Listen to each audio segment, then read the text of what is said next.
हमारा channel subscribe करें और बेल आइकॉन पर क्लिक करके आप हमारी वीडियोस बजरिया ईमेल भी हासिल कर सकते हैं। एक और बात यहाँ पता चली कि ये भी थोड़ा हया के ख़िलाफ़ मसला है, लेकिन आज की नई नौजवान नस्ल जो है इसमें बहुत ज़्यादा मुब्तला हो रही है, जिसको ओरल सेक्स कहा जाता है। और मैंने जैसे अर्ज़ किया कि शरई मसाइल में चाहिए और इसको बयान करना ये हमारी ज़िम्मेदारी है। तो ये चीज़ भी अंग्रेज़ी फ़िल्मों से और फुहश फ़िल्मों से हमारी नई नस्ल में बहुत तेज़ी से सरायत कर रही है, और लोग इस बारे में उलमा से बहुत ज़्यादा मसाइल पूछते हैं, ख़वातीन भी पूछती हैं जो इस में मुब्तला हैं। तो इसका भी मसला याद रखें कि अल्लाह ताला ने हालत हैज़ में ज़ौजा से हमबिस्तरी को हराम करार दिया क्योंकि उसमें गंदगी है। बाप देखें कि वो गंदगी इस दर्जे की नहीं है जितनी ओरल सेक्स में गंदगी होती है। अगर उसमें डिस्चार्ज हो जाए, बंदा इंसान जो हमबिस्तरी करने वाला है ज़ौजा से, वो मुंह में डिस्चार्ज हो जाए, तो आप सोचें कि अल्लाह ताला शर्मगाह को गंदगी से बचा रहे हैं, जिसकी वजह से हैज़ की हालत में हमबिस्तरी को हराम करार दिया।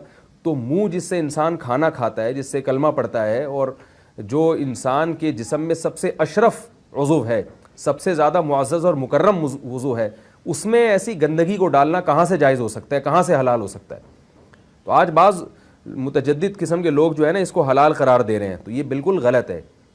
तो ये बात खूब जहन में रखें कि ओरल सेक्स के ज़रिए अपनी ख्वाहिश को पूरा करना इस तौर पर कि डिस्चार्ज हो जाए इंसान औरत के मुंह में, बीवी के मुंह में, ये बिल्कुल हराम है, बिल्कुल नाजायज़ है। क्योंकि मनी एक गलीज़ और नापाक और गंदगी है और नापाक और नजस चीज़ है। बाज़ हज़रात ये कहते हैं कि मनी पाक है, मगर याद रखें मनी के पाक होने के दलाइल मजबूत नहीं है, मनी के नापाक होने के दलाइल बहुत मजबूत हैं। सबसे पहली दलील कुरान मजीद में आता है, अलम नखलुकुम मिन माइन महीन, हमने तुम्हें गलीज़ और पलीत पानी से पैदा किया, जलील पानी से पैदा किया है। तो इसमें भी इशारा है कि मनी नापाक चीज़ है। दूसरी बात यह कि हदीस में आता है कि कुन्तु अफ़रुकुल मनी मिन सौबि रसूलिल्लाहि सल्लल्लाहु अलैहि वसल्लम सुम्मा युसल्ली फ़ीही।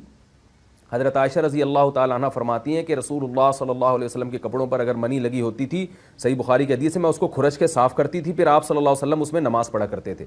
अब बाज़ हज़रात ने यहाँ से इस्तेदलाल किया है कि मनी अगर नापाक होती तो हज़रत आयशा उसको धोती, खुरच के साफ़ करना इसकी अलामत है कि मनी पाक है, लेकिन ये बात गलत है। अगर मनी पाक होती तो हज़रत आयशा को खुरचने की ज़रूरत नहीं थी।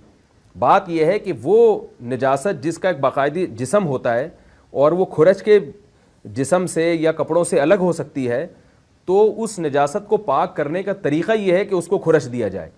नापाक थी तभी तो हज़रत आयशा रज़ी अल्लाह ताला अन्हा उसको बाकायदा खुरच रही हैं और दूर कर रही हैं। और गीली मनी को नबी, ये साबित है कि हज़रत आयशा रज़ी अल्लाह ताला अन्हा आप सल्लल्लाहु अलैहि वसल्लम के कपड़ों से धोया करती थीं और आप सल्लल्लाहु अलैहि वसल्लम उसमें नमाज़ पढ़ा करते थे।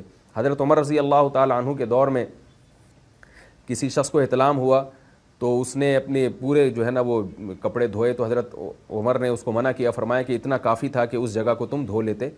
तो इसमें भी हज़रत उमर उसको बाकायदा धोने का हुक्म दे रहे हैं। किसी भी सहाबी ने एतराज़ नहीं किया कि यार या अमीरुल मोमिनीन आप इनको धोने का हुक्म क्यों दे रहे हैं, मनी तो पाक है। तो मनी के जो नापाक होने के दलाइल हैं वो बहुत मजबूत हैं।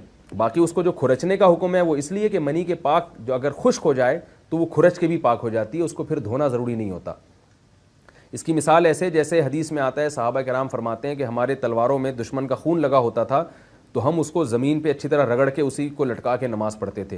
तो देखें खून भी ऐसी चीज़ है कि जो सूखने के बाद उसकी एक पापड़ी सी जम जाती है, तो हालांकि खून को भी नापाक माना जाता है, जमहूर उलमा के यहाँ खून नापाक चीज़ है, लेकिन सहाबी क्या कर रहे हैं, उसको रगड़ के ज़मीन पे और खुश जो उसको अच्छी तरह रगड़ के जब उसका असर ज़ाइल हो गया तो उसी को लटका के नमाज़ पढ़ रहे हैं। तो जैसे खून नापाक होने के बावजूद रगड़ने से पाक हो जाता है, अगर किसी ऐसी चीज़ पे लगा हो जो लोहे या ऐसी सख्त चीज़ पे, तो ऐसे ही मनी अगर कपड़ों पे लगी हो, खुश्क हो जाए, तो उसको अच्छी तरह जब खुरच दिया जाए तो वो पाक हो जाती है। लेकिन इससे ये साबित नहीं होता कि मनी पहले से ही पाक है। एक और दलील मनी के नापाक होने की यह है कि जो मदी है, ट्रांसपेरेंट पानी जो मर्द के जिस्म से निकलता है, वो अगर जिस्म से निकल जाए तो वुज़ू फ़र्ज़ हो जाता है, और मनी निकल जाए तो गुस्ल फ़र्ज़ होता है। अब ये कैसी बात है कि मदी के निकलने से जिससे वुज़ू फ़र्ज़ हो रहा है वो तो नापाक है, और मनी निकलने से जब गुस्ल फ़र्ज़ हो रहा है बड़ी वाली तहारत, तो उसको हम पाक करार दें। तो इसलिए इमाम अबू हनीफ़ा रहमहुल्लाह ताला का मज़हब मनी के बारे में कि ये नजासत गलीज़ा है, اور امام مالک کا بھی یہی مذہب ہے. یہ مذہب بہت دلائل کے لحاظ سے قوی ہے. تو اس لیے عورت کے منہ میں ڈسچارج ہونا یہ بالکل حرام ہے, ناجائز ہے, گندگی ہے, اسلام میں اس کی قطعاً اجازت نہیں ہے. اور اگر ان ائمہ کا مذہب لیا جائے جو منی کو پاک سمجھتے ہیں, اس لیے میں یہ عرض کر رہا ہوں کہ بعض حضرات نے اس پہ فتویٰ دیا ہے کہ یہ چونکہ پاک ہے لہذا اگر یعنی کوئی شخص منہ میں بھی ڈسچارج ہو جائے تو یہ بھی جائز ہے. یہ 100% غلط فتویٰ ہے, اس لیے کہ جو حضرات اس کو پاک کہتے ہیں وہ بھی اس کو خبائث میں داخل کرتے ہیں, حرام چیزوں میں داخل کرتے ہیں. اس کا کھانا یا اس کا منہ میں ڈالنا وہ بھی جائز نہیں کہتے. تو اس لحاظ سے بھی یہ ناجائز ہے اور بہت ساری بیماریوں کا ذریعہ بھی ہے. دوسرا مسئلہ یہ ہے کہ اگر کوئی ڈسچارج نہیں ہوتا اورل سیکس کے ذریعے تو اس کا شرعی حکم کیا ہے؟ تو اس کا حکم یہ ہے کہ یہ انتہائی سخت درجے کا مکروہ ہے, ناپسندیدہ عمل ہے. اور اس کے سخت درجے کے مکروہ اور حرام نہیں ہے لیکن بہت زیادہ ناپسندیدہ اور شریعت کے مزاج کے بالکل خلاف ہے. اور اسلامی کلچر میں اس کا کوئی تصور نہیں تھا. یہی وجہ ہے کہ فقہاء کرام کے ہاں اس چیز کا تذکرہ بہت ہی محدود پیمانے پر ملتا ہے. یہ اس کی علامت ہے کہ مسلمان معاشرہ اس چیز سے بالکل بھی واقف نہیں تھا کہ یہ کیا ہوتا ہے. تو یہ چیز غیروں سے آئی ہے, غیر مسلموں سے ہمارے معاشرے میں, جو ان کی موویز دیکھ دیکھ کے, فحش فلمیں دیکھ دیکھ کے نوجوانوں میں اس چیز نے سرایت کیا. ورنہ یہ انسان طبی طور پر اس عمل سے بہت زیادہ نفرت کرتا ہے. کوئی بھی شریف الطبع آدمی ذہنی طور پر اس کے لیے تیار نہیں ہوگا. تو میں پھر بھی یہ کہہ رہا ہوں کہ بہرحال علماء اس کو ناجائز اور حرام نہیں سمجھتے, اس لیے کہ میاں بیوی ایک دوسرے سے جس طرح سے چاہیں استمتاع کر سکتے ہیں, لیکن سخت ناپسندیدہ بہرحال ہے اور مکروہ چیز ہے اور اس قابل نہیں ہے کہ اس کی حوصلہ افزائی کی جائے. یہ اس کے بارے میں ہے کہ جب یعنی جو ہے وہ ادخال کیا جائے اس فم کے اندر, اس جو ہے مرد اس میں باقاعدہ جو ہے وہ تلذذ حاصل کرے. اگر ایسا نہ ہو بلکہ باہر سے استمتاع کیا جائے, جیسے بعض جگہ ایسا ہوتا ہے کہ کیا نام ہے عورت کو اس چیز سے گھن آتی ہے کہ وہ اپنے منہ میں اس گندگی کو لے کر جائے, تو پھر بعض شوہر زوجہ کو مجبور کرتے ہیں کسنگ وغیرہ پر, تو یہ کم درجے کی کراہت ہے. یعنی یہ بھی ناپسندیدہ تو ہے مگر یہ اس درجے کا مکروہ, اس درجے کا ناپسندیدہ نہیں ہے. دوسری بات یہ کہ یہ جو میں نے پوری ڈیٹیل بیان کی ہے یہ اس صورت میں ہے اس کے مکروہ اور ناپسندیدہ ہونا کہ عورت اس کے لیے ذہنی طور پر آمادہ ہو. یہ بات خوب یاد رکھیں, اگر عورت کو اس عمل سے گھن آتی ہے تو پھر مرد بیوی کو اس کام پر مجبور ہرگز نہیں کر سکتا, کیونکہ یہ نکاح کے جو ایگریمنٹ ہے, مقتضیات ہیں, اس کے خلاف ہے. یعنی یہ اس میں داخل نہیں ہے.